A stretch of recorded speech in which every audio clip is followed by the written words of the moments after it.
이스라엘과 이란이 도널드 트럼프 미국 대통령이 제시한 24시간 휴전 합의를 이행하면서 12일 동안 이어진 전쟁이 일단 마무리됐습니다.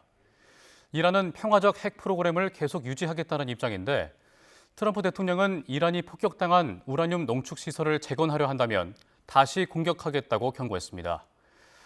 중동 현지에 나가 있는 특파원 연결하겠습니다. 조수연 특파원. 네, 요르단 암만입니다. 예, 종전 이후의 현지 분위기 전해주시죠.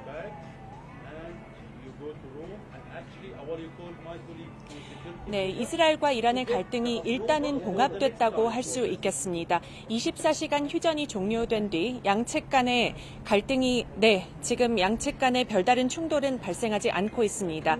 제가 와 있는 이곳 요르단에서도 어제 오전까지는 연일 공습 경보가 울리고 미사일이 날아가는 모습이 포착됐지만 오늘은 잠잠했습니다. 앞서 휴전이 발효되기 전 이스라엘과 이란은 막판까지 공습을 주고받아 양측에서 사상자가 속출했습니다.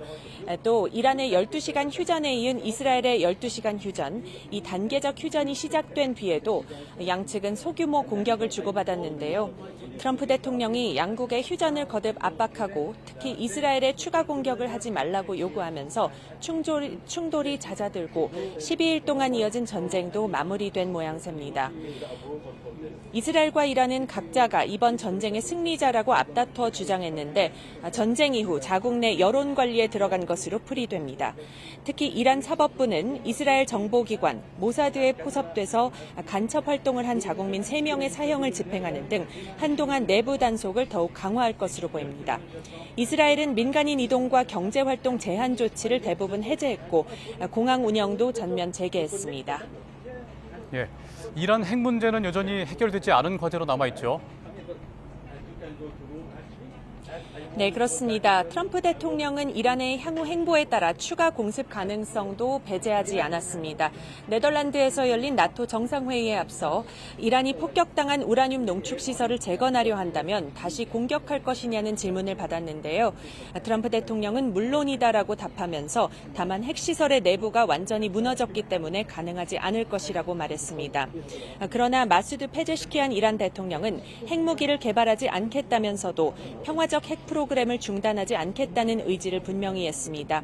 이란 원자력 당국 역시 핵시설의 피해 규모는 언급하지 않은 채 핵활동을 복원하기 위한 준비를 미리 해두었다고 주장했습니다. 또 오늘 이란 의회는 핵시설 안전이 보장되고 평화적 핵 프로그램이 더 빠른 속도로 진행될 때까지 국제원자력기구 IAEA에 대한 협력을 중단하는 내용의 결의안을 통과시켰습니다. 이란은 지난 4월부터 5차례에 걸쳐 미국과 협상을 벌였지만 우라늄 농축 중단을 놓고 이견을 좁히지 못했습니다. 페제시키안 대통령은 핵 문제를 협상 테이블과 국제적 틀에서 해결할 준비가 돼 있다고 말하며 미국과의 협상 재개 의지를 밝혔습니다. 하지만 곧바로 협상에 복귀할지는 불투명합니다. 벙커버스터까지 동원한 미국의 폭격에 주요 핵시설이 타격을 입으면서 이란의 협상력이 크게 떨어진 상태이기 때문입니다. 지금까지 요르단 암만에서 YTN 조수연입니다.